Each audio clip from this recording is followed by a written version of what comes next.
பாத்தியாமா, உங்க அப்பாவோட மனசு எவ்வளவு கல்லுங்கிறத இப்பவாது புரிஞ்சுக்கிட்டியா? ஆனா கொலை பண்ற அளவுக்கு துணிவாருன்னு நான் நினைச்சு கூட பார்க்கலமா.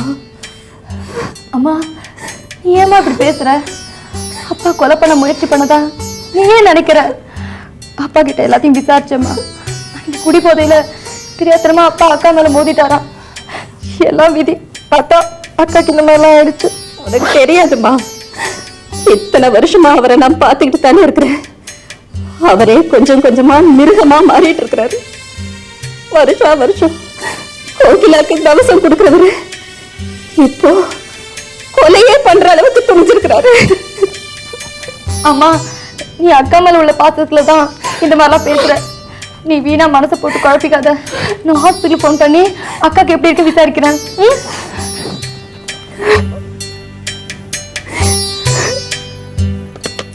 அம்மா, நடந்தது நடந்து போச்சு. அதே நினைச்சு கவலைப்பட்டுக்கிட்டு இருந்த எப்படிமா? கோகிலாவோட நல்ல மனசுக்கு எந்த குறை வராதுமா. போன ஜென்மத்துல செஞ்ச பாவம் அதான் அந்த பொண்ணு இப்படி கஷ்டப்படுது. நீங்க கவலைப்படாதீங்கம்மா.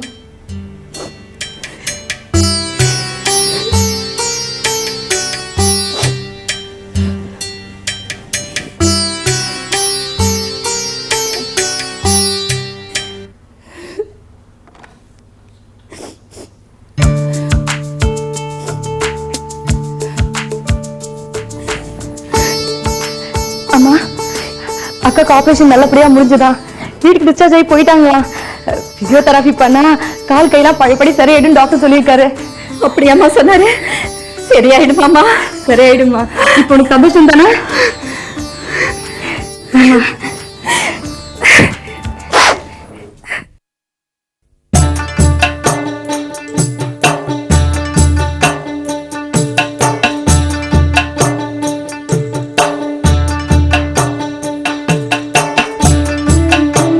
ஏன் பாட்டி, இந்த வயசுல உனக்கு இதெல்லாம் தேவையா? இது அழகாக வைக்கிறது இல்லம்மா, கண்ணுக்கு குளிர்ச்சி. ஏதாவது ஒரு காரணம் சொல்லு. மத்தவங்க பார்த்தா கிண்டல் பண்ண போறாங்க. கிண்டல் பண்றது விடு. எங்க வீட்டுக்காரர் கிண்டல் பண்ணாங்க. அந்த காலத்துல அவரே மருதாணி அரைச்சு அவரே கைக்கெல்லாம் வச்சு விடுவாரு. எப்படி செவந்து போகும் தெரியுமா? நீயும் உங்க வீட்டுக்காரர் சொல்லி மருதாணி வச்சு விட சொல்லு. அந்த காலத்துல எங்க வீட்டுக்காரர் வயக்காட்டுக்கு போயிட்டு வீட்டுக்கு வந்தாருன்னா என் முந்தானியை பிடிச்சிட்டு என்னையே சுத்தி சுத்தி வருவாரு. என்ன அப்படி பாக்குற?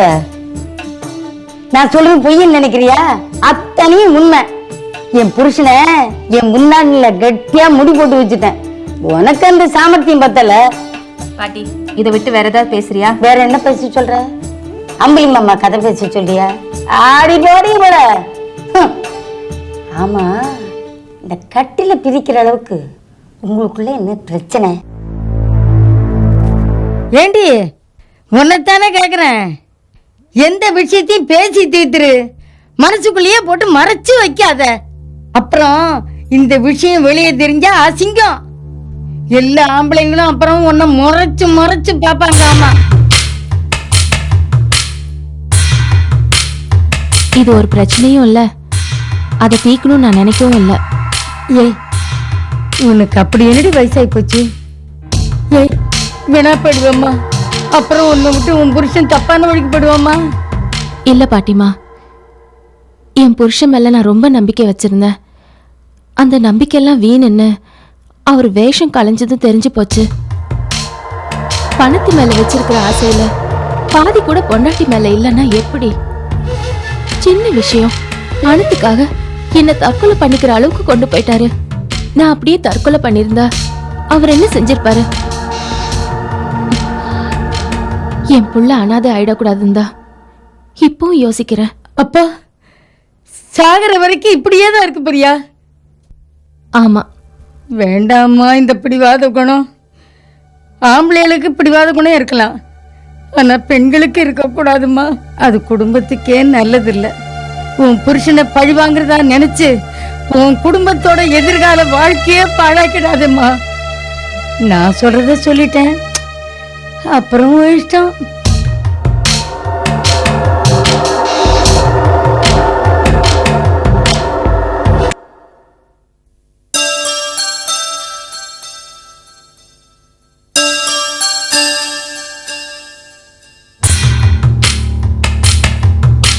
வாங்க வாங்க. எங்க போயிட்டீங்க இவ்வளவு நேரம்? வெண்டைக்காய் சாம்பாரும் அவியலும் செஞ்சு வச்சு நீங்க சாப்பிட வருவீங்கன்னு காத்துக்கிட்டு இருக்க. இல்ல நீ எனக்கு சாப்பாடெல்லாம் எதுவும் வேண்டாம், ஏதாவது பிஸ்கெட் ஃப்ரூட்ஸ் இருந்தா கொடுத்துருங்க. ஐயே, மத்தியான வேலையில சாப்பிடாம இருந்தா எப்படி? நீங்க போய் கையை கழுவிட்டு வாங்க போங்க. இல்ல நீ எனக்கு சாப்பாடு வேண்டாம், ஏன்னா கையில அடிபட்டிருக்கேன். நீ கையில அடிபட்டிருக்கா? எங்க காட்டுங்க. இல்ல இல்ல வேணாம் நீ ப்ளீஸ் காட்டுங்க காட்டுங்க. ஐயோ, எப்படி இப்படி அடிபட்டுச்சு? இல்ல நீ காலில் இறங்கி வெட்டினா எனக்கு இடது கை பழக்கம் இல்லைன்னா ஸ்லிப்பாக அருவாப்பட்டுடுச்சேன்னு. யார்கிட்டயாவது வெட்டி கொடுங்கன்னு சொன்னா வெட்டி கொடுத்துட்டு போறாங்க. பழக்கம் இல்லாத வேலை நீங்க எதுக்கு செய்யணும்? ஆமா, டாக்டர் கிட்ட காமிச்சிங்களா? டாக்டரை பார்த்தானே, ஊசியும் போட்டாங்க. ஐயோ, என்னமோ போங்க. விருந்துக்கு வந்த இடத்துல இப்படி கையில அடிபட்டுச்சு. சரி நீங்க வாங்க இல்ல சார். வேணாம் நீ, நீங்க ஏந்து வாங்க. வேணாம் நீ ப்ளீஸ். நீங்க ஏந்திரீங்க வாங்க.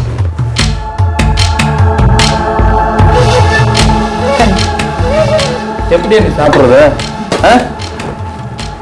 நீங்க வேணா பிசைஞ்சு கொடுங்க, நான் சாப்பிடுறேன். இடது கையில யாராவது சாப்பிடுவாங்களா? இருங்க.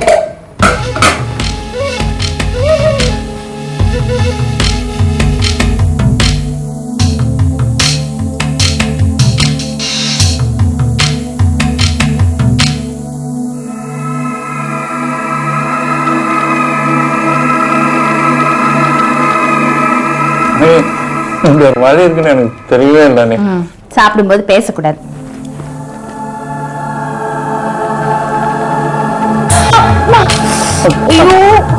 சாரி அண்ணி, please please, I am sorry அண்ணி. அண்ணி, வெண்டைக்காக்கு இங்கிலீஷ்ல லேடிஸ் ஃபிங்கர்னு கரெக்டான பேர் வச்சிருக்காங்க அண்ணி. அண்ணி உங்க விரலுக்கும் வெண்டைக்காக்கு வித்தியாசமே தெரியல அண்ணி. நல்லா பேசுறீங்க. என் கை வலி எனக்கு தான் தெரியும். இந்த கை சரியாற வரைக்கும் உங்களுக்கு சாப்பாடே கிடையாது. இனிமே டிஃபன் தான்.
என்ன கமலி, இவ்வளவு சீக்கிரம் காலேஜ் முடிஞ்சிருச்சா? இல்ல சார், என்னால கிளாஸ்ல உட்கார முடியல, அதான் பெர்மிஷன் கேட்டு சீக்கிரமா வந்துட்டேன். உனக்கு இருக்கிற பிரச்சனைக்கு கான்சென்ட்ரேட் பண்ணி கிளாஸ்ல உட்காரது கஷ்டம்தான். ஆமா, அம்மாக்கு இப்ப எப்படி இருக்கு? டிஸ்சார்ஜ் ஆகி வீட்டுக்கு வந்துட்டாங்களா? வந்துட்டாங்க சார். இந்த விஷயம் உங்களுக்கு எப்படி தெரியும்? உங்க அப்பா தான் சொன்னாரு. ஏதாவது ஹெல்ப் பண்ணணும்னு நினைச்சோம், என்னால முடியாம போச்சு. அம்மா இப்ப எப்படி பழையபடி நடக்கிறாங்களா? ஸ்டிக் வச்சுட்டு தாங்கி தாங்கி தான் நடக்கிறாங்க. பிசியோதெரபி கண்டினியூ பண்ணிட்டு இருக்காங்க. ஆஹா. எங்க குடும்ப கௌரவத்தை கெடுக்கிறதுக்குன்னே பிறந்திருக்கோம். ராட்சசி. கம்மி பைக்ல உட்காரு, நான் உன்னை ட்ராப் பண்றேன். இல்ல சார், நான் பஸ்லயே போய்க்கிறேன். ரொம்ப தேங்க்ஸ். சரி, வரேன்.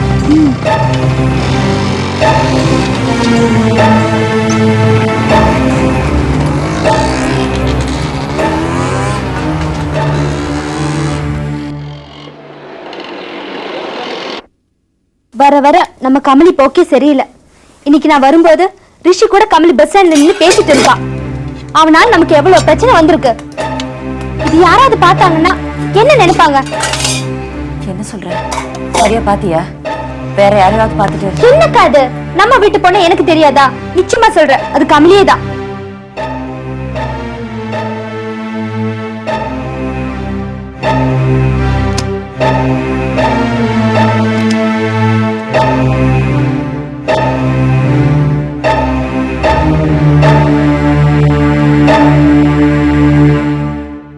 காலேஜ் விட்ட நேரா வீட்டுக்கு வர்ற பழக்கம் இல்லையா?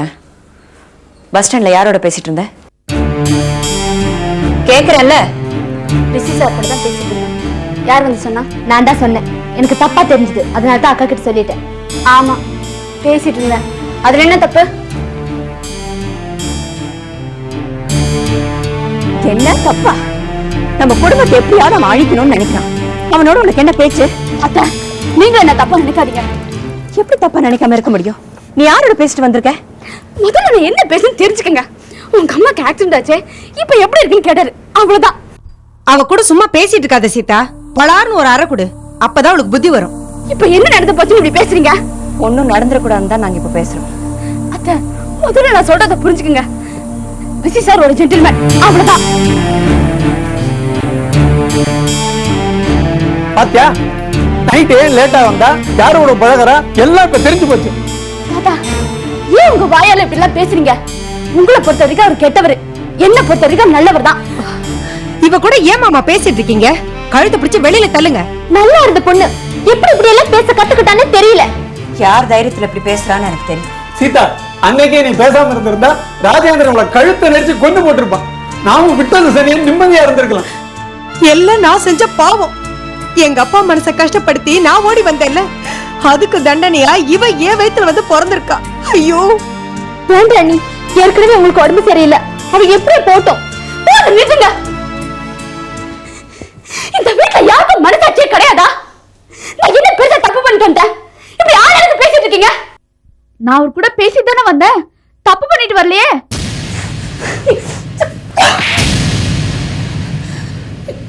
என்ன பேச்சு பேசுற நீ? இந்த வீட்டுல எல்லாரும் உன்னை சந்தேகப்பட்டப்போ நான் ஒருத்தி தாண்டி உன் மேல நம்பிக்கை வச்சிருந்தேன்.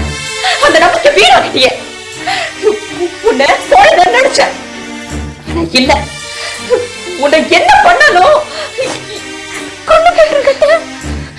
நீங்க மட்டும் நீ நடிக்காம நீங்க அடிச்சிட்டீங்களா? நான் வீட்டுட்டு போய் எங்கேயாவது போய் தோல. என்ன என் மூச்சியை முடிக்க போ.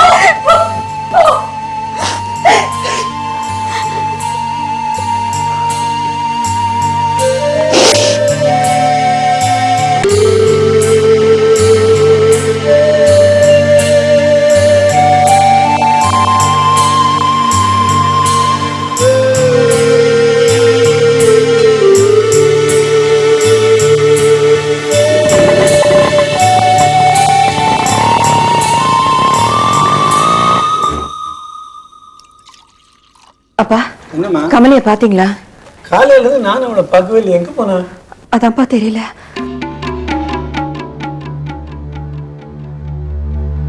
சாவித்ரி, கமலி எங்க?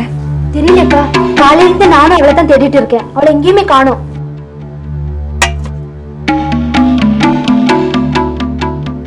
டேய், கமலி எங்கடா?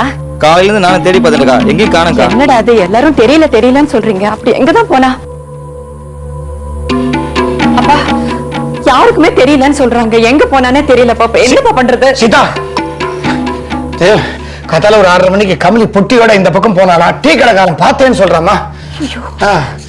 எங்க போகுது பாத்தியா, அன்னைக்கு நம்ம பெருசா பொறுப்பு எடுத்துட்டேன்னு சொன்னீங்க, போயிட்டா.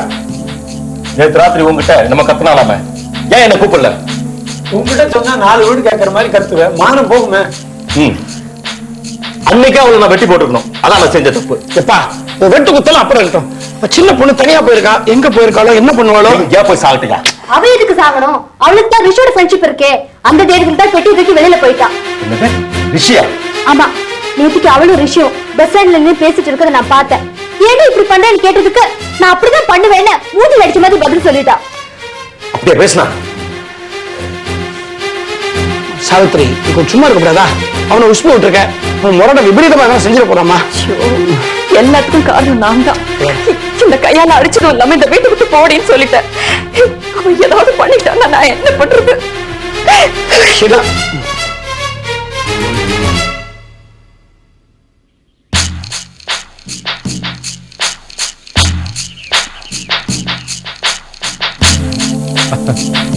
வாங்க ராஜேந்திரன், ஜூஸ் சாப்பிடுறீங்களா?